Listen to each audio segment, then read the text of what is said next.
আমার দয়ার মাহবুব রে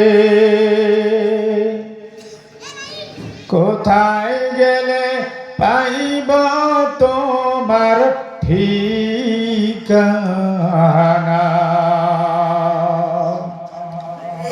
কোথায় গেলে পাইব তোমার ঠিকানা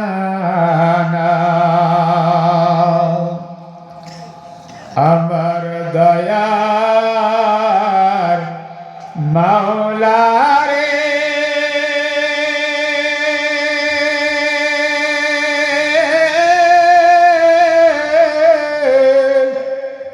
আমার দয়ার মাহবুব রে কোথায় গেলে পাইব তোমার ঠিকানা কোথায় গেলে পাইব তোমার ঠিকানা তোমারি পাইবার আশে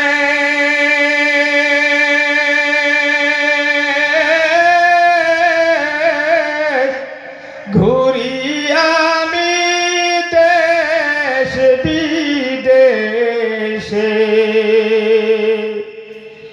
কোরআনের ময়দানে করলাম বিছানা হুসাইনিয়া মাদ্রাসায় করলাম বিছানা আমার দয়ার মাওলা রে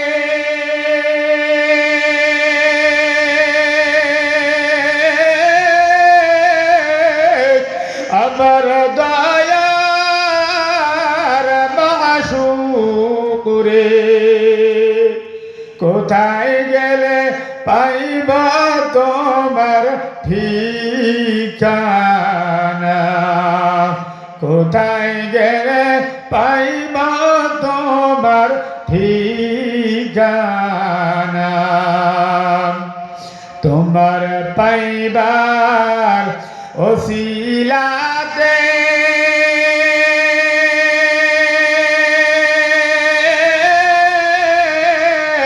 হাত দিলাম আমি পীরের হাতে পারবা কি জানতে মনের বাসনা পারবা কি জানতে মনের বাসনা আমার দয়ার মাওলা রে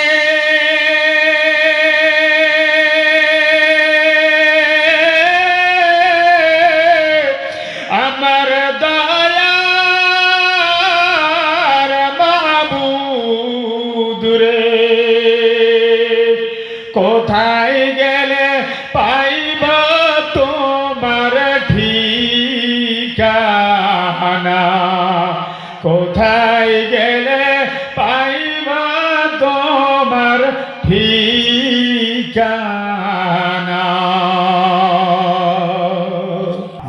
সুবহানাল্লাহ আল্লাহ পাক রব্বুল আলামিন কুরআনুল কারীমের ভিতরে বলেন কুল ইন কুনতুম তুহিব্বুনাল্লাহ ফাত্তাবিউনি ইউহিব্বুকুমুল্লাহ ওয়া ইয়াগফির লাকুম যুনুবাকুম আল্লাহু গফুরুর রহিম आशिकों का दिल बनाया आने अल्लाह से आशिकों का दिल बनाया आने अल्लाह से इसके रोशन कर दिया फिर इश्क़ रसूलुल्लाह ने आशिक़ी बुत पुरुस्ती तूने मुझको दे दिया ले गया तो बाक़रारी बाक़रारी दे दिया तू कुजा गो सुन्नते अहमद कुजा, तू कुजा गो सुन्नते अहमद कुजा, बा मोहम्मद कई बुआत निस्बत तोरा, बा मोहम्मद कई बुआत निस्बत तोरा, खिलाफे पैगंबर कसेरा गुज़िर, के हरगिज़ मंजल नखा हदरसीर, खिलाफे तरीक़त बुअद कौलिया, तमन्ना कुनद अब खुदा जिस खुदा। আল্লাহ পাক রব্বুল আলামিন বলেন, হে আমার বান্দা বান্দীরা, তোমরা যদি আমাকে মহব্বত করতে চাও, তোমরা যদি আমার সঙ্গে জান্নাতের ভিতরে দিদার লাভ করতে চাও, তোমরা যদি দুনিয়া বা আখিরাতের জগতে যদি নাজাত পেতে চাও, তাহলে আমার নবী মুহাম্মদ রাসূলুল্লাহ সাল্লাল্লাহু আলাইহি সাল্লামের সুন্নাতের উপর আমল করিয়া জিন্দেগি কাটাও। ভাইরা আমার,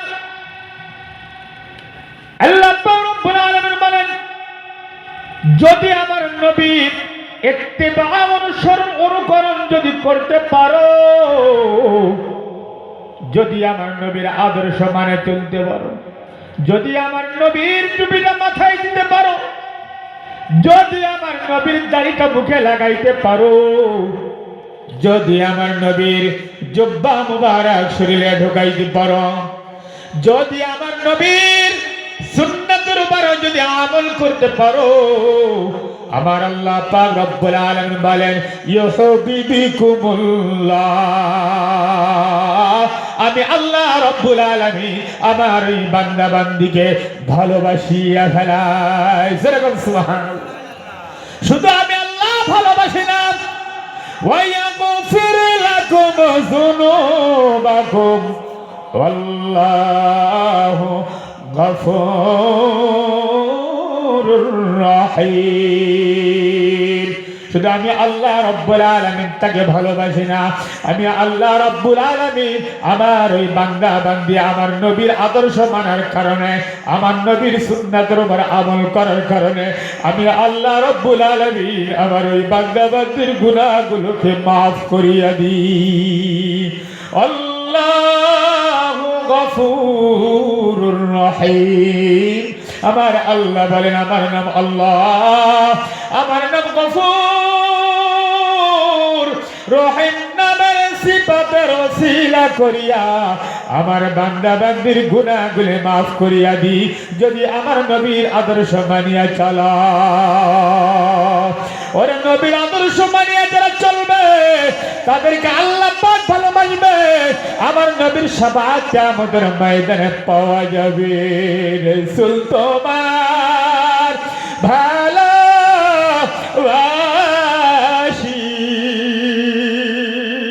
পাব কি তোমায়,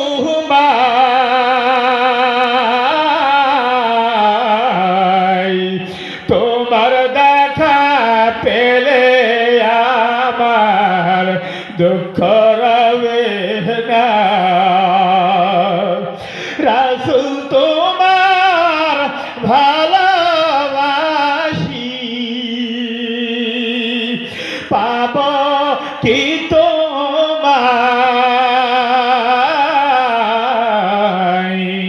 তোমার দেখা পেলে আমার দুঃখ রবে না।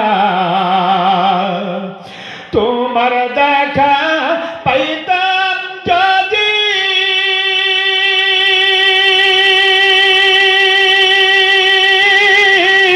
তোমার সাথী হইতাম আমি, ওরে তোমার নূরের আলোর পথে,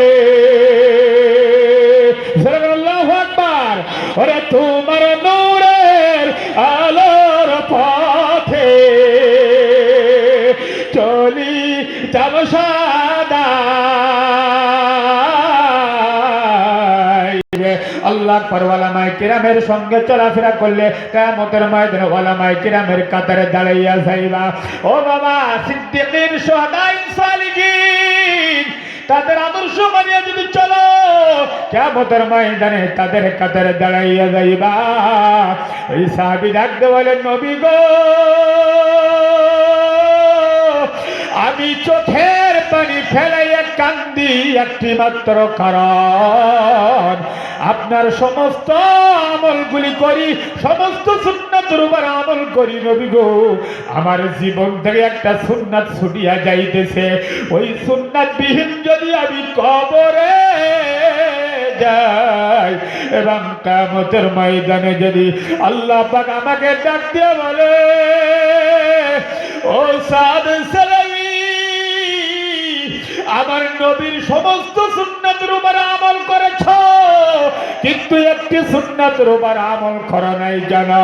এই সুন্নাতের বিষয়ে যদি আল্লাহ তাআলা আমার কাছে প্রশ্ন করে, কি জবাব দিব কিয়ামতের ময়দানে? ও মালিক গো, এই জন্য আমি মসজিদে নববীর ভিতরে দুই চোখের পানি ফেলাইয়া কাঁদতেছি, ইয়া রাসূলুল্লাহ, ইয়া হাবিবাল্লাহ। আল্লাহর নবী ডাকতে বলে, আমি বুঝতে পারছি তুমি বিবাহ করো নাই।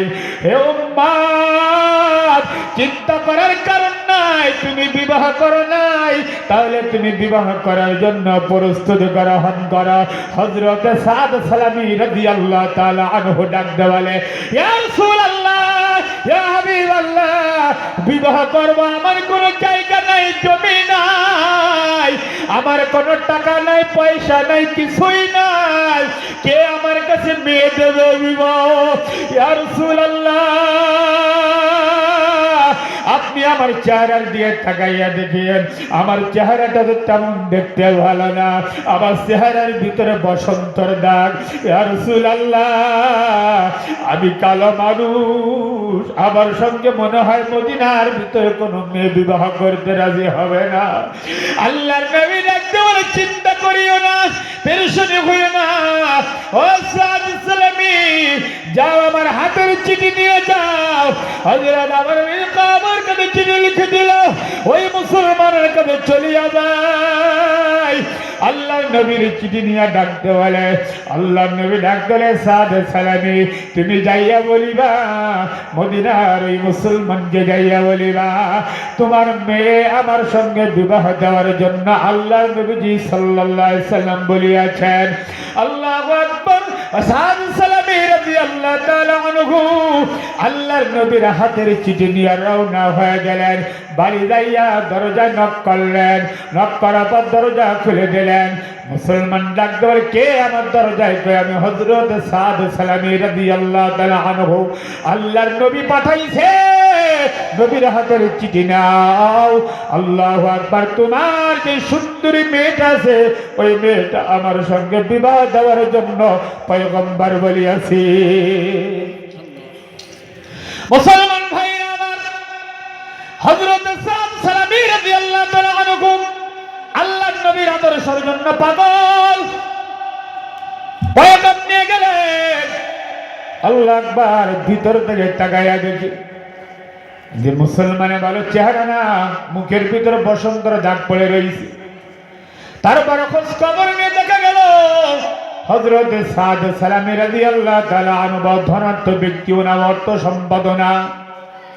আমাদের সমাজের ভিতরে যদি মেয়ে বিবাহ দিতে চাও, আল্লাহু আকবার, দিনদার ছেলে দিকে বিবাহ দিবা।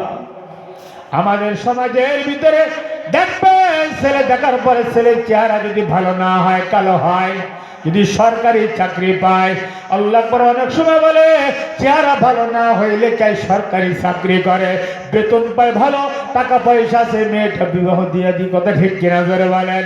আল্লাহু আকবার। হযরত সাদ সালামী রাদিয়াল্লাহু তাআলা আনহুর কোনো অর্থ নাই, সম্পদ নাই। আল্লাহু আকবার। মেয়ের বাবা ডাকতে বলতেছেন, ও সাদ সালামী, যাও যাও, আমার দরবার থেকে চলে যাও। এই মদিনার ভিতরে একমাত্র আমার মেয়ে সুন্দরী, আমি চাইছি আমার মেয়েটা সুন্দর চেহারাওয়ালা ছেলের কাছে আমার মেয়েটা বিবাহ দেবা। যাও, আমার দরবার থেকে চলিয়া যাও। হযরত সাদ সালামী রাদিয়াল্লাহু তাআলা আনহু আল্লাহর নবী আল্লাহু আকবার চলে আসলেন নবীর কাছে। আসিয়া ডাকতে বলে, ইয়া রাসূলুল্লাহ, কপাল বড় খারাপ, আমার সঙ্গে তার মেয়ে বিবাহ দিবে না, আমার নাই কোনো টাকা পয়সা, কোনো অর্থ সম্পদ, ভালো চেহারা। ইয়া রাসূলুল্লাহ, ইয়া হাবিবাল্লাহ, আপনার যাবতীয় সুন্নাত আমি আদায় করি, মনে হয় এই সুন্নাত আমি আমল করতে পারবো না। ইয়া রাসূলুল্লাহ, আমার ভাই ওই যদি কিয়ামতের ময়দানে আমার মালিকের কাছে কি জবাব দিব? নবী আমার ডাকতে বলে, চিন্তা করিও না। আল্লাহু আকবার। যার মেয়েকে বিবাহ করার জন্য গিয়েছিল, মেয়েটা ছিল তিনদারি, ওই মেয়েটা ছিল কোরআন পড়নেওয়ালা বান্দি, আল্লাহ আকবার, নবীর আশিক উম্মতি ছিল। ও মুসলমান ভাইরা, মেয়েটা সে ডাকতে বলে, আব্বাজান, কে আপনার দরবারে হাজির হয়েছিল? তাই মদিনার একজন সাহাবী হযরত সাদ সালামী রাদিয়াল্লাহু তাআলা আনহু। ভাই আব্বাজান, কি ব্যাপার? ভাই নবী পাঠাইছে তোমার বিবাহের পয়গাম দিয়া, তোমাকে বিবাহের জন্য বলেছে, কিন্তু তার সম্পদ নাই, ভালো চেহারা না, এই জন্য আমি তোমার বাবা রাজি নাই। মেয়েটি চোখের পানি ফেলাইয়া ডাকতে বলে, বাবা, দুনিয়া চাই না, দুনিয়া চাই না, আমি চাই আখিরাত। ও আব্বাজান, যিনি আপনার কাছে যেই ছেলেটা পাঠাইছে, যিনি মধ্যম স্থানে মুহাম্মদ রাসূলুল্লাহ সাল্লাল্লাহু আলাইহি সাল্লাম, ও আব্বা, আমি যদি ওই ছেলের সঙ্গে বিবাহ করি, মদিনার নবী খুশি, আর কিয়ামতের ময়দানে ওই নবীর শাফাত পাই আমি জান্নাতে যেতে চাই। ও পর্দার আলালের মা, কেমন মেয়ে ছিল? বাবাকে ডাকতে বলে, আব্বা, ওই ছেলেটার মাথায় টুপি আছে, ওই ছেলেটার মুখের ভিতরে দাঁড়িয়ে আছে, ওই ছেলেটার চোখের ভিতরে কান্দন কান্দন ভাব, মনে হয় আল্লাহওয়ালা ছেলে, দিনদার ছেলে। আমি দিনদার ছেলে ছাড়া বিবাহ করবো না, জলদি করিয়া যা, ওই ছেলেটাকে ফিরায় আনি আমার বিবাহের বন্দোবস্ত করিয়া দাও। আল্লাহু আকবার। মেয়ের প্রস্তাবে যখন বাবা খুশি হইয়া গেল, বাবা দৌড়াইয়া আল্লাহু আকবার নবীর দরবারে চলিয়া যায়। নবীর দরবারে যাইয়া বলে, ইয়া রাসূলুল্লাহ, ইয়া হাবিবাল্লাহ, আমার ভুল হয়েছে, দয়া করে আমাকে ক্ষমা করুন, আমাকে মাফ করিয়া দেন, আমাকে ক্ষমা করিয়া দেন, আমি বেয়াদবি করিয়া ফেলাইছি। আপনি প্রস্তাব বানাইতেন, সেই প্রস্তাব প্রত্যাখ্যান করিয়া আমি ফেরাইয়া দিলাম। ইয়া রাসূলুল্লাহ, ইয়া হাবিবাল্লাহ, আমার মেয়ে আপনার বড় আশিক উম্মতি।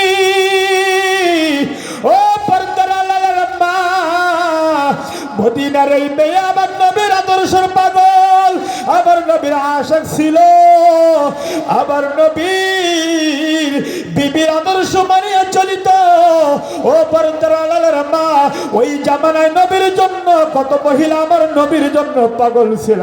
উহুদের ময়দানে যখন আমার নবীকে পাওয়া যাইতেছিল না, আল্লাহু আকবার, উহুদের ময়দানে সাহাবায়ে কিরাম শহীদ হয়েছে।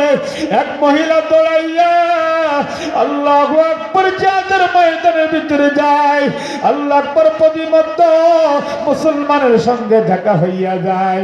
মহিলা ডাকতে বলে, এ তোমরা বলো বলো, আমার নবী কেমন আছে গো? আল্লাহু আকবার। আমার নবী কেমন আছে? আমার নবী সুস্থ আছে কিনা? আল্লাহ আকবার। মুসলমান ডাকতে বলে, হে আল্লাহর বান্দি, তোমার স্বামী শহীদ হয়ে গেছে, তোমার ছেলে বেঁচে নাই, তোমার স্বামীও দুনিয়াতে বিদায় হয়ে গেছে। কয়, স্বামী যাক যাক, সমস্যা নেই, ছেলে দুনিয়াতে চলে গেছে, কোনো আপত্তি নাই, জিহাদের ময়দানে আল্লাহ আল্লাহ রাসূলের জন্য শহীদ হয়েছে, আমার কোনো দাবি নাই। তবে বলো, আমার নবীজি কেমন আছে? একটা মুসলিম মহিলা পাগল হয়ে ছুটেছে, কাফেরেরা বলছে তোমার পতি পুত্র সবাই মারা গেছে। মহিলা বলছে স্বাধীনতা শুনতে, মহিলা বলছে স্বাধীনতা শুনতে, বলো করেছে আমার দয়ার নবী রসুল আমার আল্লাহর দোস্ত আখেরি নবী আমরা যে তার উম্মত হইয়া কেমন করে দাঁড়িয়েছি রসুল আমার আল্লাহর দোস্ত আখেরি নবী আমরা যে তার উম্মত হইয়া কয়দিন কেঁদেছি লা ইলাহা ইল্লাল্লাহ সবাই মিলিয়া জিকির করো লা ইলাহা ইল্লাল্লাহ লা ইলাহা ইল্লাল্লাহু মুহাম্মাদুর রাসূলুল্লাহ ভাইরা আমার আল্লাহর নবীর কাছে এসে প্রস্তাব দেওয়ার পর আল্লাহর নবী তাকে বিদায় দিয়ে বলল হে হযরত সাদ সালামি যাও যাও যাও তুমি বিবাহ করা সুন্নাতের উপর আমল করা হযরত সাদ সালামি রাদিয়াল্লাহু তাআলা ডাকতে বলে পয়গম্বর আমি যে বিবাহের জন্য যাব কিন্তু মোহরানা আদায় করিতে হইবে আমার কাছে তো 1 টাকাও নাই আমার কাছে কোনো দিরহাম নাই ইয়া রাসূলুল্লাহ ইয়া হাবিবাল্লাহ আমার কোনো অর্থ সম্পদ নাই আমি খালি হাতে কেমন করে ওই মেয়েকে বিবাহ করিব আল্লাহ নবী ডাকতে বলে যা যা আমার সাহাবী হযরত উসমান গনি রাদিয়াল্লাহু তাআলা আনহুর কাছে যাও যিনি আমার জামাতা আল্লাহ আকবার সিন নূরাইন বলা হয় সাদ উসমান রাদিয়াল্লাহু তাআলা 2 নূরের অধিকারী আল্লাহর নবীর 2 মেয়েটা বিবাহ দিয়েছেন হযরতে উসমান গনি রাদিয়াল্লাহু তাআলা আনহু যেই উসমান গনি রাদিয়াল্লাহু তাআলা আনহু সব জান্নাতের ভিতরে আমার নবীর বন্ধু হইবে যেরকম সুবহানাল্লাহ সকল নবীদের একজন বন্ধু হবে জান্নাতের ভিতরে কিন্তু আল্লাহর নবী বলেছেন আমার জান্নাতের ভিতরে আমি যে জান্নাতে থাকব আমার বন্ধু হবে হযরত উসমান গনি রাদিয়াল্লাহু তাআলা আনহু যেরকম আল্লাহু আকবার সাদ উসমান গনির কাছে চলে যাওয়ার ধনাঢ্য ব্যক্তি আল্লাহু আকবার নবী আমার হযরত সাদ সালামি রাদিয়াল্লাহু তাআলা আনহুকে পাঠাইয়া দিলেন সাদ উসমান গনির কাছে যাওয়ার পর সব কিছু খুলে বলার পর 200 দিরহাম হযরত সাদ সালামি রাদিয়াল্লাহু তাআলা আনহুকে দিয়ে দিলেন যেরকম সুবহানাল্লাহ আল্লাহু আকবার নবী আমার ডাকতে উসমান গনির কাছে নয় আমার আর একজন সাহাবী আছে কোটি কোটি কোটি কোটি টাকার মালিক যা যা সাহাবী হযরত আব্দুর রহমান ইবনে আউফ রাদিয়াল্লাহু তাআলা আনহুর কাছে যাইবা সাহাবী আব্দুর রহমান ইবনে আউফ রাদিয়াল্লাহু তাআলা আনহুর কাছে চলে গেছে যাইয়া 200 দিরহাম নিয়ে 2 সাহাবীর কাছে 400 দিরহাম নিয়ে মদিনার বাজারের ভিতরে যায়